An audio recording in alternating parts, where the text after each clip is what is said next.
Hello, everyone, and welcome back to the Paulding Pulse. We first want to wish everyone a very happy 2025. We're excited about this new year. Hope you had a great holiday season, got to spend some time with your family. But most of all, we're excited that you're here with us for 2025, getting it kicked off. We're not going to waste a moment. We're going to just jump right into it, give you some updates, let you know some things that are going on that I know you're going to be interested in. First off, we're going to touch base and let you know that Mr. Keith Dunn, he is he's Post 1 Commissioner, and he has just recently sworn in for his second term. So we've been excited about all of the great things that Keith has done for Paulding County, and we're really excited to see what else that he's going to do to help us out as citizens here in the county. So we're excited for Keith. Also, we want to welcome Mr. Tim Estes. He is our new commission chairman. We wish Tim nothing but the best. We're excited to be able to start working with him and looking for many, many great things to come from Tim Estes, some new ideas, and let's just see what he's got going on. So we're excited. So welcome aboard, Tim. We're glad to have you with us. And, folks, we always break away each month, and we try to do an interview with someone that we think you might find interesting, or a lot of times you just want to know, well, what does this person do? What is a day in the life of? So this month, kicking the new year off, we're going to sit down with Miss Luana Nolen. She is the Solicitor General for Paulding County. And very, very neat interview, wonderful person. And we just want to share some of this with you and let you get to know her a little better and what she does and what happens at her office. So let's break away and spend just a few moments with Luana Nolen. We are here today with Miss Luana Nolen. She is the Solicitor General for Paulding County. And I know if you're like me, you probably wonder what exactly is the Solicitor General. What does she do? What's the day in the life of? So we're going to dive into a little bit of behind the scenes of what goes on every day, and we're also going to get a little bit of history with Miss Nolen today. So thank you for taking time out of your schedule, and I know you're busy. Thank you for having me. So we'll go ahead and we'll get started. Let's start, just since I know a little bit, I'd like to go back and get history leading up to this, and we'll get to the Solicitor General part. Tell us where you're from, Luana. Well, I was originally born in Romania, That's the capital part of I Romania. like. Yes, so that was many moons ago. But now you lived in Romania until you were how old? 6 years old. 6 years old. And then we were given permission to leave Romania back when it was communist. Yep. And we actually moved with some family in New York City, and that's where I grew up. So how long did you live in New York? My whole life, up until about almost 20 years ago, Okay. When I moved down here to Georgia. What brought you to Georgia? Because let's face it, Georgia is not, I mean, Dorothy, you're not in Kansas anymore, so big difference. Correct. Well, everyone loves to tease me about the fact that I don't like the cold, despite where I grew up, and that's actually what brought me. So I went to law school in Boston, and my last year that I lived in Boston after I graduated, because I thought I was going to settle down there, it was a negative 25-degree wind chill factor for a whole week. And that was when I said, we're done here. This is not the place for me. So Georgia became home. Correct. So, I mean, okay, so you came to Georgia to escape the cold, but there had to be a job or someone that brought you to Georgia. So. Well, so I've always wanted to be a prosecutor. Okay. I've known that for a very long time. So I was working at the DA's office in Boston at the time, and one of my classmates decided that they were moving to Georgia. That's where they were from, and said, I think you'd really like it. And I said, well, I've been to Atlanta. My sister married here with her husband because his family lived here at the time. And I said, I really do like it. I said, I'll give it a whirl. And nothing has ever made me regret it since then. So the rest is history, so to speak. Correct. So, okay, so let's fast forward a little while. But before we do that, I learned something very neat. I mean, here is Romania, New York, Boston. Georgia, and your husband is from Alabama. Correct. Yeah. New York City, married Alabama. You are definitely you're honorary Southern now. Oh yeah. Oh yeah. But no, let's fast forward into your role as Solicitor General. This is probably the newest department in the judicial system here in Paulding County. Is that correct? Yes. You were instrumental in getting this established and off the ground. Tell us a little bit about that. Well, so for a long time, Paulding County only had the district attorney's office, and so both misdemeanor and felony cases resided within the Superior Court and the DA's office. Well, as the county grew, the time came for that split. Usually there's a rule that if you're over a certain population, you're entitled to get a state court system if the county chooses. So the county decided that it was a wise thing to do, and so that legislation was put up. It had to be voted on by the Georgia legislature and the governor. And so we got off the ground, and it really made sense if you thought about it, because if you were the victim in a misdemeanor case, you were having to wait 3, 4, 5 years for your case to close because you were behind all the murders and the armed robberies and the rapes, because those cases were more serious, so they took priority. And it's really not fair if you think about it, because if you're the victim of a theft of a car, I always like to use this example. In the state of Georgia, there's misdemeanor theft and felony theft, and $1,500 is the cutoff. Well, if you have your car stolen and it's valued under $1,500, you probably don't have another one, and you probably use it for everything. You probably use it to go to work, get your kids to school, go to the doctor, go to church, get your groceries. So if that's stolen and you have to wait 3 to 5 years for your case to close, that's the only time you can get restitution for the theft of that car. And so it was really difficult for victims of misdemeanor crimes. But similarly, because misdemeanor court has traffic court also, if you were the defendant and your license was being hung up in a case, that could affect your job. And so it was not fair to allow those individuals to have to wait 3 to 5 years for their case to close either. So really it was a fairness issue, and it was very much needed. So when did the process start? Well, it started long before we actually opened, but the doors in state court and the solicitor's office opened in July of 2022. Okay. And you're fully staffed now. Correct. But now you told me some stories that when you first started, talk about a skeleton crew. Yes. You said you didn't even have anyone to answer the phone. No, no, and keep in mind, July 22, we were still very much in the middle of supply chain issues. So we didn't actually even have an office until about September.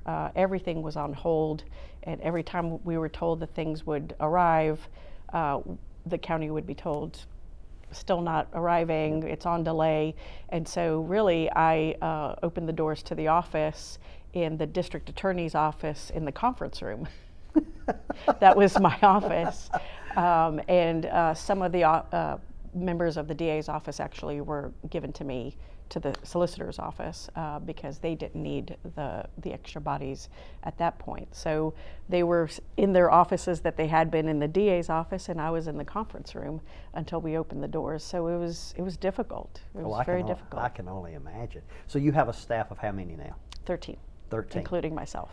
And so tell us so that everybody will understand, because I don't think most people they don't know what is the Solicitor General.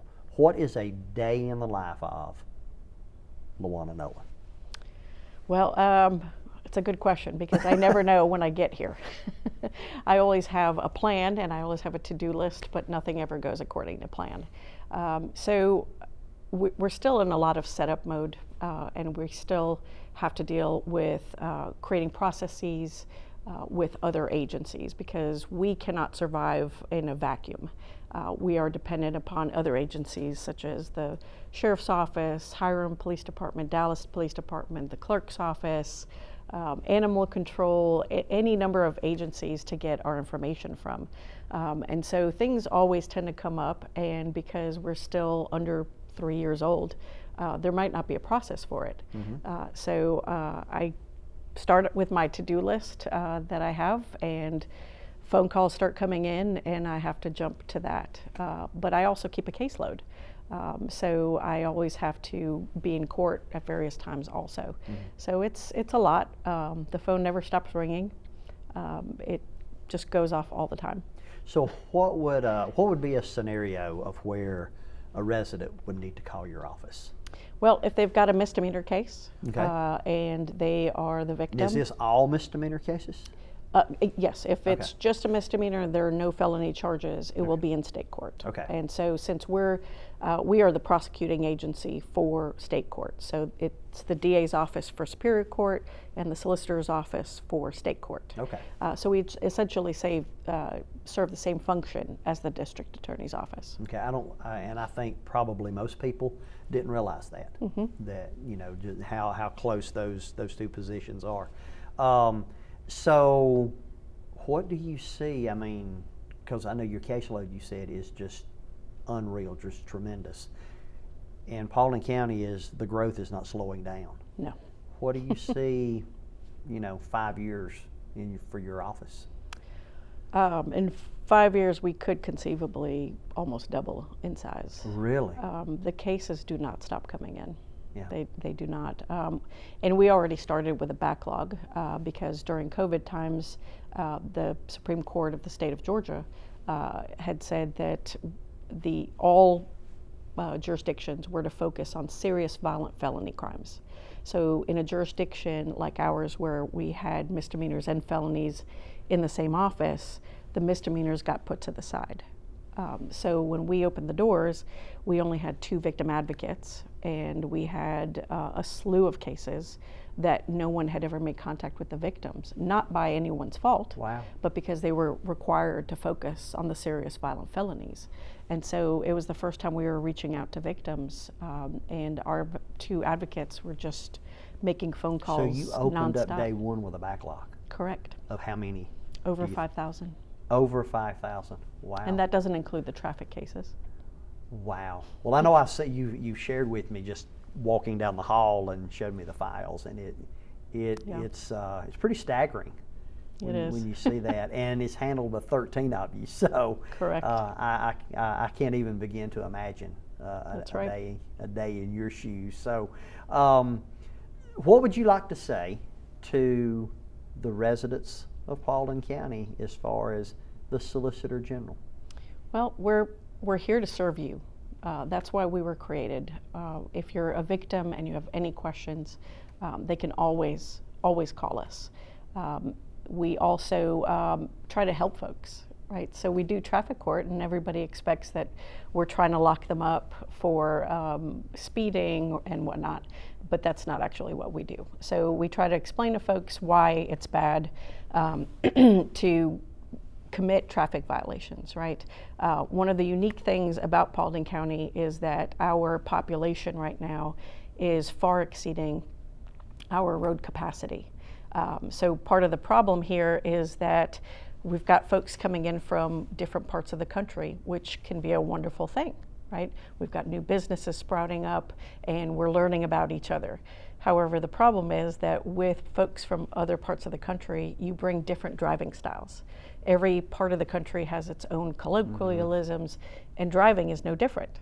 So if you've ever heard the story about trying to get on the highway, if you go and visit another part of the country, for example, here in Georgia, you try to get on the highway, you have to merge to the cars that are already on the road, where you might go to Texas and you're supposed to be speeding up to get in, and everyone merges to you. So we've got that going on here. But the problem is we've got a lot of 2-lane roads. So it's creating a little bit of a problem. The rules of the road are really important. Most people don't take them as seriously as they should. So if we're all working from the same page, we can reduce car accidents. and they're really not accidents. Accidents are things that you can't prevent. Most wrecks, we call them wrecks for a reason instead of accidents, because they are preventable.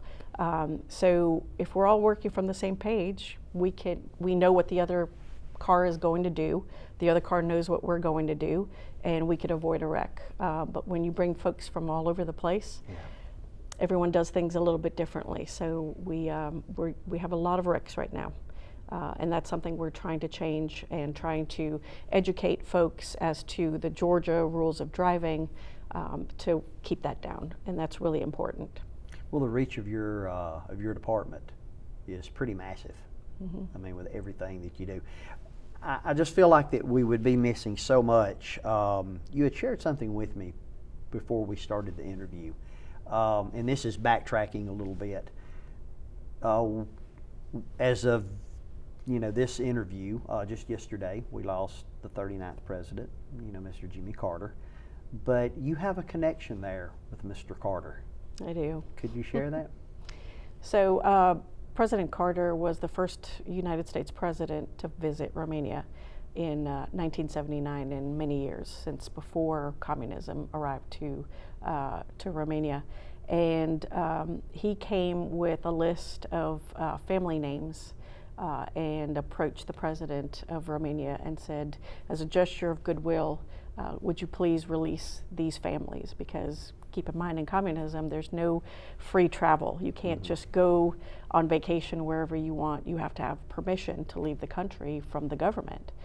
Pretty much need permission from the government for anything you want to do. And so, my family name was on that list, thanks to my aunt and uncle, who are both passed, but they really fought hard with the UN to get our names on that list. And so we were given 2 weeks to pack up whatever we wanted to take. We can only take a certain amount of things, and on a plane we went. And now you are very established in Georgia, and we're very thankful for that. Thank you for taking time today. I know you're busy. I think we can all see that, but I think that everybody, they see a little more about not just the role of Solicitor General, but the person that serves as the Solicitor General. So thank you for taking time, and I wish you well. I know there's going to be great things that continue to come out of your office, but thank you so much for just sitting down with us today. Well, thank you for having me. It's been a pleasure. Yes. Hey, folks, I know that if you're like I am, you learned a lot right there. You learned, one, what the Solicitor General does. Why would you ever have to call her office? So I know that you found that very informative, and also just getting some insight into the person, into Miss Nolen there, and we just thank her for taking the time to share that with us. Thank you very much, Luana. And folks, we want to just move right ahead and let you know a few things that's taking place that I know you're going to find exciting. I know many people, there's ride-share parking lots that are around in certain areas, and there's one that has been in the county that it has been closed for a little while, and that is there at Thomas B. Murphy Parkway and Highway 61, right there next to Fire Station number 1, I believe. And there is some talk there about trying to reconfigure this so that it can be possibly reopened so that we'll have that ride-share parking lot. Also make it so that it will be user-friendly and not become something where it becomes overnight parking for tractors and trailers. We're not, knocking off on our truckers. We definitely got to have them. We love them, and we appreciate them, and we are thankful for them. But, looking to see what's going to take place there at the Thomas B. Murphy and Highway 61 intersection there at that ride-share parking lot. So we're excited about that. And, folks, I can promise you, especially you folks that live in Post 2, over on the side of town where Rose's store is at, the intersection of Highway 120 and Highway 101. If you live in that area, you've been seeing the construction. We had told you back months ago about the roundabout that was going to be coming to that area. Well, ground has been broken. Dirt is being moved. So be looking to see this get more and more in depth. Now, hey, it's not going to happen overnight. I'm just going to go ahead and tell you. It's going to take some time. It really does. You got to remember, both of these highways, 101 and 120, they're state highways, and it is the main thoroughfare for folks that are traveling in that area.